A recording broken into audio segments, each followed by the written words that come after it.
आज हम डिस्कस करेंगे 10th क्लास की बुक फर्स्ट फ्लाइट की फोर्थ पोएम को titled the ball poem written by John Berryman.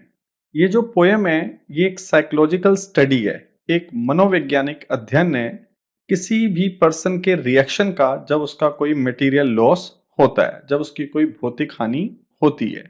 जब पहली कोई ऐसी घटना होती है कि उसका कोई मटेरियल लॉस होता है तो उस पर्सन को बहुत बड़ा एक डीप शॉक लगता है, लेकिन धीरे धीरे करके उसे ये महसूस होना शुरू हो जाता है कि ये जो फायदे या नुकसान है ये तो जीवन का अभिन्न अंग है।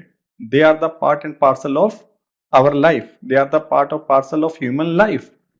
तो फिर जब उसका कोई नुकसान होता है तो उसे वो एक कॉमन थिंग समझने लग जाता है। तो इसी चीज को लेते हुए ये जो पोएम है लिखी गई है। Let's read the poem now. What is the boy now? वो लड़का अब क्या है? कौन लड़का? Who has lost his ball, जिसने अपनी बॉल को खो दिया है। What what is he to do? अब उसे क्या करना है? उस लड़के ने क्या करना है जिसने अपनी बॉल को खो दिया है? आई सॉ, पोएट कहता है आई। जो आई यहां पर यूज किया गया है वो पोएट के लिए यूज किया गया है।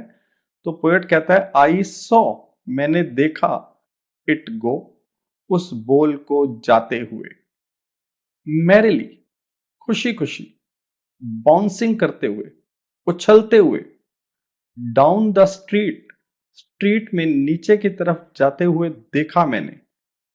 एंड देन, और फिर क्या हुआ? मैरिली, ओवर, खुशी से, over there, it is in the water. अब वो कहां पे चली गई? पानी में चली गई। वो बॉल पानी में चली गई जिससे वो लड़का खेल रहा था। तो पोएट आगे कहता है नो यूज टू से, कोई फायदा नहीं है ये कहने का, उस लड़के को ये कहने का कोई फायदा नहीं है। Oh there are other balls, कि और बॉल्स भी हैं, तुम कोई और बॉल भी ले सकते हो, ये कहने का कोई फायदा नहीं है। An ultimate shaking grief fixes the boy, एक अत्यंत हिला देने वाला दुख, शॉक उस बॉय को लगता है। एज ही स्टैंड्स, जब वो खड़ा होता है, रिजिड होकर, बिल्कुल सख्त सा होकर, ट्रेम्बलिंग, कांपता हुआ, स्टेरिंग डाउन, नीचे घूरता हुआ, staring down all his young days, किसको घूरता हुआ? All his young days into the harbour where his ball went. वो किस जगह देख रहा है? अपने उन यंग डेज को देख रहा है। एक्चुअली ये जो बॉल है उसको पर्सोनिफाइड किया गया है। वो बॉल किसके लिए आई है? उसके यंग डेज के लिए आई है। उसके यंग डेज का प्रतीक माना गया है उस बॉल को और उसकी इनोसेंस का। तो वो जो लड़का है वो देख रहा है, याद कर रहा है अपने यंग डेज को इनटू द हार्बर, और उस हार्बर में देखते हुए, हार्बर हम किसको बोलते हैं? जहां पे शिप वगैरह आकर खड़े होते हैं समुद्र में, और जहां पे शिप्स वगैरह रिपेयर होते हैं तो उसको हम क्या बोलते हैं? Harbour. Where his ball went, जहां पर उसकी बॉल गई है, उस जगह को वो लगातार देख रहा है, शॉक में है। तो पोएट क्या कहता है? I would not intrude on him, मैं इंट्रूड नहीं करूंगा, मैं इंटरफेयर नहीं करूंगा, मैं घुसपैठ नहीं करूंगा उस लड़के के साथ कि मैं वहां जाऊं और क्या कहूं? अ डाइम, अनदर बॉल, कि डाइम, डाइम क्या होता है? सिक्का होता है 10 सेंट का, कि डाइम मिल जाएगा, पैसे ले लो। अनदर बॉल, कोई और बॉल मिल जाएगी। उस लड़के को कहना कि एक डाइम ले लो, अनदर बॉल ले लो, एक और बॉल ले लो, इज वर्थलेस, वो यूजलेस है, वो किसी काम का नहीं है। Now he senses first responsibility, अब वो सेंस कर रहा है, अब वो समझ रहा है अपनी पहली रिस्पॉन्सिबिलिटी को, कि कैसे जो हमारे पास चीजें हैं उनको हमने केयर करके संभाल कर अपने पास कैसे रखना है, वो इस रिस्पॉन्सिबिलिटी को समझ रहा है इन ए वर्ल्ड ऑफ पोजेशन। इस पोजेशन के संसार में, जो ये संसार कौन सा है, पोजेशंस का है। हम कहते हैं ये चीज मेरी, ये चीज मेरी। तो उन चीजों को हमने कैसे ध्यान रखना है, चाहे हमारे बिलव्ड वन हो, चाहे कोई मटेरियल थिंग हो, उसको कैसे ध्यान रखना है, उसकी रिस्पॉन्सिबिलिटी को वो सेंस कर रहा है।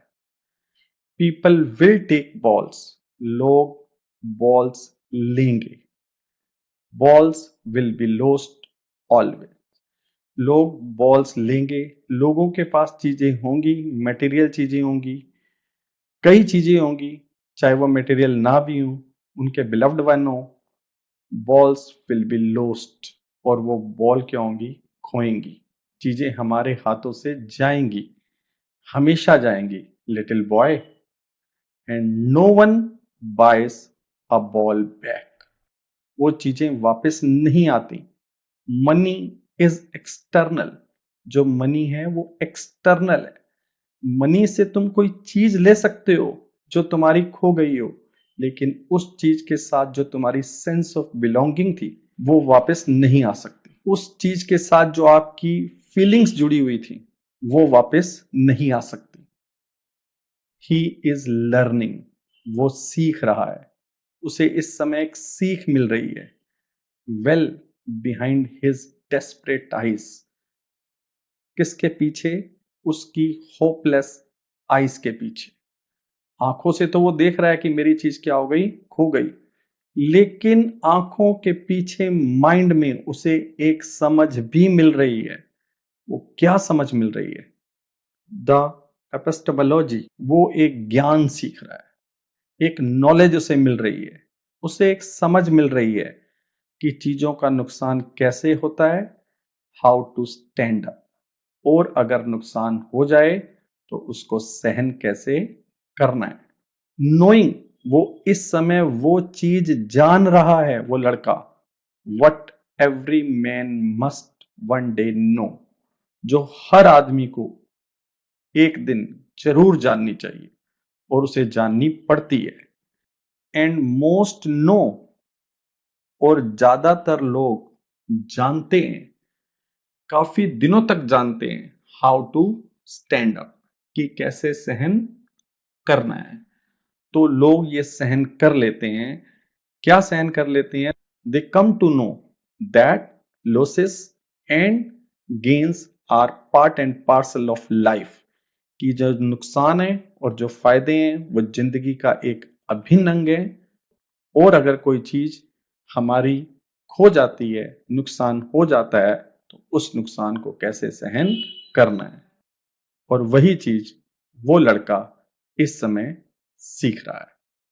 तो यहाँ पे स्टूडेंट ये पोएम एंड होती है। आई होप आपको अच्छी तरीके से समझ आ गई।